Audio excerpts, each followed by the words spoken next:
بسم اللہ الرحمن الرحیم۔ شروع اللہ کے پاک نام سے جو بڑا مہربان نہایت رحم والا ہے۔ دوستو، آپ اس وقت موجود ہیں اردو میڈیکلز پر۔ ہماری زندگی میں ارد گرد بہت سے ایسے واقعات ہوتے ہیں جو ہماری زندگیوں پر بہت گہرا اثر چھوڑ جاتے ہیں، اور انہی واقعات سے انسان کو کہیں پہ سبق ملتا ہے اور کہیں پہ عبرت حاصل ہوتی ہے۔ ایک ایسا ہی واقعہ پنجاب کے ایک گاؤں میں پیش آیا۔ ہم آج آپ سب کو اس گاؤں میں رونما ہونے والے عجیب و غریب اور حیرت انگیز حادثے کے بارے میں بتائیں گے۔ یہ واقعہ 8 ماہ پہلے کا ہے۔ ہوا کچھ یوں تھا کہ یہ سب تب ہوا جب ایک گاؤں میں ایک جوان لڑکے کا ایک حادثے میں انتقال ہو گیا تھا۔ جوان موت ہوئی تھی، ہر آنکھ اشک بار تھی۔ پوچھ پڑتال سے پتہ چلا کہ اس لڑکے کا بہت بری طرح ایکسیڈنٹ ہوا تھا۔ کچھ دن زندہ رہا، لیکن ہونی کو کون ٹال سکتا تھا؟ جس طرح موت اللہ نے لکھی ہو ویسی ہی موت آتی ہے۔ اس لڑکے کا بھی وقت آ چکا تھا اللہ کے پاس جانے کا، جس کی وجہ سے وہ جی نہیں پایا اور زندگی کی بازی ہار گیا۔ سب گاؤں والوں کو اس جوان موت پر بہت افسوس اور دکھ تھا۔ اس لڑکے کے گھر والے تو اس غم سے پورے نڈال ہو چکے تھے۔ گاؤں کے لوگوں نے اور اس کے گھر والوں نے سنت کے مطابق اسے دفنا دیا تھا۔ لڑکے کی ماں کی حالت بھی بہت خراب تھی۔ آخر اس نے اپنا جوان بیٹا کھویا تھا۔ ماں کی ذہنی حالت ابتر ہو چکی تھی۔ بار بار اسے غشی کے دورے پڑنے لگے، ہر وقت بے ہوشی رہتی تھی۔ اس کی ماں جب بھی ہوش میں آتی تو یہی بولتی کہ میرا بیٹا دکھا دو، ایک بار سکون آ جائے مجھے۔ پر ایسا ممکن کہاں تھا؟ ایسا ہونا دور دور تک ممکن ہی نہیں تھا۔ لڑکے کا باپ بیوی کو بہت سنبھالنے کی کوشش کرتا تھا، پر ایک دم سے سب ٹھیک کیسے ہو سکتا تھا؟ اور ایسے ہی 1 ماہ گزر گیا۔ اب جو ہونے والا تھا وہ کسی کے وہم و گمان میں بھی نہیں تھا۔ پھر 1 ماہ بعد اچانک سے قبرستان سے آوازیں آنا شروع ہو گئی تھیں۔ جو بھی قبرستان کے قریب سے گزرتا تو آوازیں آنا شروع ہو جاتی۔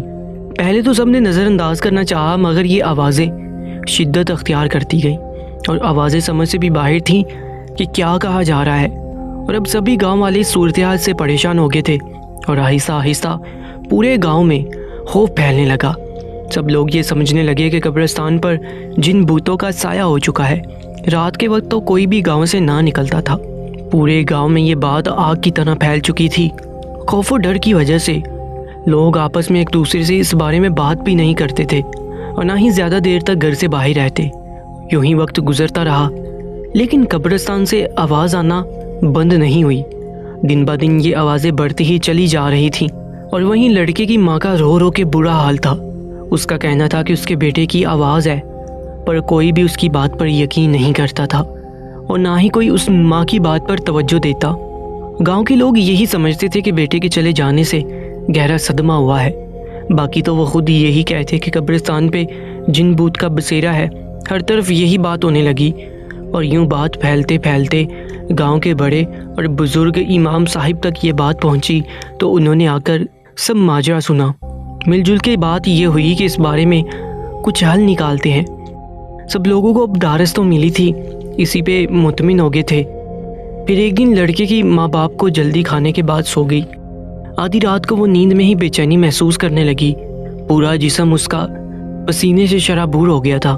وہ کسی خواب کے زیر اثر تھی۔ صبح اٹھتے ہی وہ اپنی خواب کی وجہ سے پریشان تھی، لیکن اس نے کسی سے بھی اس بات کا ذکر تک نہیں کیا، بس اپنے بیٹے کو ہی دن رات یاد کر کے روتی رہتی تھی۔ کچھ دن بعد امام صاحب نے قبرستان کا چکر لگایا۔ گاؤں کے کچھ لوگ بھی ان کے ساتھ تھے۔ پہلے تو ان کو کسی قسم کی آواز نہیں آئی، لیکن جیسے ہی انہوں نے واپسی کا ارادہ کیا تو ایک دم سے آوازیں آنا شروع ہو گئی تھیں۔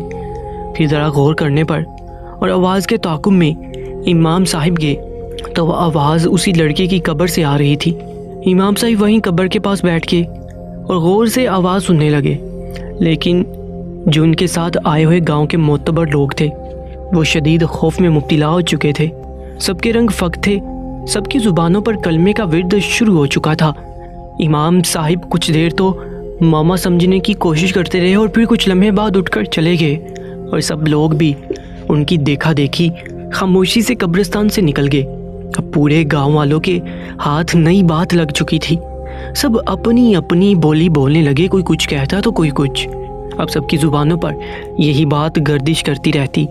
سب لوگوں کے دماغ میں صرف ایک ہی بات تھی کہ کیا اس لڑکے پر عذاب آیا ہوا تھا یا اس کو عذاب دیا جا رہا ہے۔ ایسا کیا گناہ لڑکے سے ہوا جو اس کی قبر سے اتنی آوازیں آتی ہیں۔ یہ بات جب اس کی ماں تک پہنچی تو ماں تو آخر ماں تھی، وہ رو رو کر سب سے کہتی میرا بیٹا بہت اچھا تھا، ایسا کچھ نہیں کیا اس نے۔ اور کوئی بھی اس پہ یقین نہیں کرتا تھا۔ سب کے ذہنوں میں یہ بات بیٹھ چکی تھی کہ وہ آوازیں اس پہ عذاب نازل ہونے کی وجہ سے تھیں۔ یہ باتیں امام صاحب تک بھی پہنچ چکی تھیں، لیکن امام صاحب نے بھی خاموشی اختیار کی ہوئی تھی کہ وہ کچھ اور کرنے کی سوچ رہے تھے۔ سب اس بات سے انجان تھے کہ آگے ہونے کیا والا ہے، کیا سچ سامنے آنے والا تھا۔ وہیں پہ اس لڑکے کی ماں کو ایک ہی خواب بار بار آنے لگا اور وہ اس کے باپ کو بولتی میں نے آج بھی اپنے بیٹے کو دیکھا ہے۔ اچھا کیا کہتا تھا؟ اس کے باپ نے حیران ہو کر پوچھا۔ کہتا ہے میں زندہ ہوں، مجھے قبر سے نکالو، لیکن مجھے ایسا ضرور لگتا ہے کہ وہ ہم سے کچھ اور کہنا چاہتا ہے۔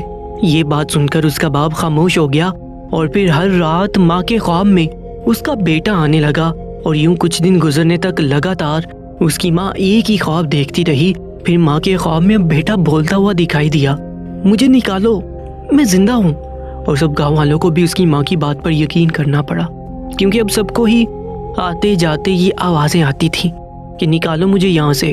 سب نے پھر سے خوف سے باہر نکلنا چھوڑ دیا۔ اب یہ معاملہ اور سنجیدہ ہو چکا تھا۔ باپ کو بھی وہی آواز سنائی دیتی، غرض ہر ایک انسان کو یہی آواز آنے لگی تھی، اور اب باپ بھی بہت پریشان ہو گیا تھا کس کی بات پہ یقین کرے یا نہ کرے۔ پھر اس لڑکے کا باپ امام صاحب سے ملا اور اپنا مسئلہ بیان کیا۔ امام صاحب بھی اسی انتظار میں تھے کہ کچھ اور انہونی ضرور ہوگی۔ امام صاحب نے خود اس کی ماں سے بات کی اور ساری بات بڑی توجہ سے سنی، اور ماں کہنے لگی امام صاحب میرا بیٹا روز میرے خواب میں آتا ہے، پہلے صرف نظر آتا تھا، لیکن اب وہ کہتا ہے کہ مجھے باہر نکالو، میں زندہ ہوں۔ یہ کہتے ہی اس لڑکے کی ماں رونے لگی۔ امام صاحب نے یہ سن کر کہا اللہ خیر کرے گا، کچھ نہ کچھ حل نکل ہی آئے گا۔ یہ کہتے ہی امام صاحب نے اس کے باپ اور گاؤں کے لوگوں کو اکٹھا کیا اور قبرستان روانہ ہو گئے، اور ان کے جاتے ہی وہی آواز پھر سے آنا شروع ہو چکی تھی، اور عین اسی لڑکے کی قبر سے آوازیں آنے لگی تھیں، اور یہ آواز شدت پکڑ چکی تھی۔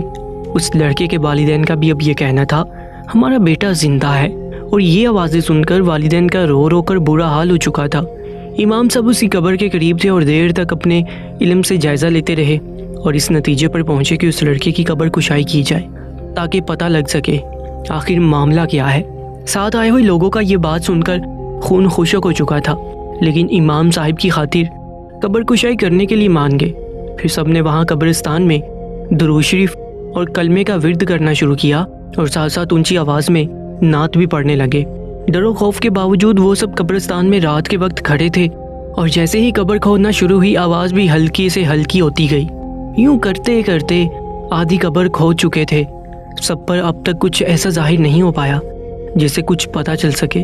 سب یہی سمجھ چکے تھے کہ کوئی نہ کوئی عذاب ضرور ہوگا، جس کی وجہ سے آواز بڑھتی جاتی تھی، اور آخرکار پوری کی پوری قبر کشائی کر لی گئی۔ سب کی نظر جب قبر کے اندر گئی تو جو سچ سامنے آیا یہ دیکھ کر وہاں سب لوگوں کی روح لرز گئی، سب کے رونگٹے کھڑے ہو گئے۔ سب نے درود شریف اور اللہ اکبر کا ذکر زور زور سے کرنا شروع کر دیا۔ اب قبرستان میں اللہ اکبر کی صدا پورے جوش سے گونجنے لگی۔ سب لوگ قبر کے ارد گرد تھے۔ اس لڑکے کی آنکھوں سے آنسو زاروں کی طرح بہنے لگے۔ اس لڑکے کا کفن بالکل ویسے کا ویسے تھا، سفید، کوئی بھی خرابی نہیں آئی تھی، کسی بھی کیڑے مکوڑے نے چھوا تک نہ تھا۔ 8 ماہ گزرنے کے بعد بھی اس کا کفن بالکل میلا نہیں ہوا تھا۔ امام صاحب نے آگے بڑھ کر کفن کھولا تو ایک بار پھر سب کی زبانوں پر اللہ اکبر کا ورد جاری ہو چکا تھا۔ کفن کے اندر سے نور باہر آ رہا تھا۔ اس لڑکے کا چہرہ بہت ہی پاک اور خوبصورت لگ رہا تھا۔ نور اس کے چہرے پر حد سے زیادہ تھا۔ وہی نور اتنا روشن تھا کہ وہاں ہر چیز رات کے اندھیرے میں نظر آ رہی تھی۔ ہر طرف بہت پیاری خوشبو پھیل چکی تھی، اور یہ خوشبو بھی اسی قبر سے اٹھ رہی تھی۔ ساتھ میں گلاب کے پھول بھی ویسے ہی تازہ تھے، اور خوشبو ہر سو پھیل رہی تھی۔ اس لڑکے کی لاش بالکل تر و تازہ تھی، جیسے 8 ماہ پہلے دفناتے وقت تھی۔ پھر امام صاحب نے دوبارہ کفن باندھ دیا اور واپس دفنانے کا حکم دیا۔ سب نے ویسا ہی کیا، اور واپسی ویسے ہی قبر کو دوبارہ پہلے والی حالت میں کر دیا تھا۔ میت کو واپس دفنانے کے بعد امام صاحب اور سب لوگ اس لڑکے کے گھر گئے اور اس کے والدین سے پوچھا کہ آپ کا بیٹا ایسا کون سا اچھا عمل کرتا تھا جس کی وجہ سے اس کے ساتھ یہ معاملہ ہوا. اور جو بات سامنے آئی تو سب حیران تھے.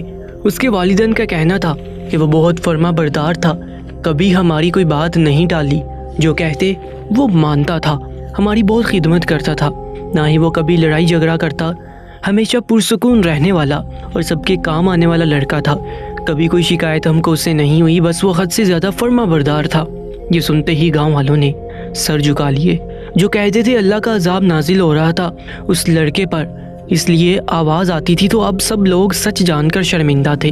واقعی ہر بات کے دو رخ ہوتے ہیں، کون کیا سمجھے یہ سوچنے والے پر منحصر ہوتا ہے.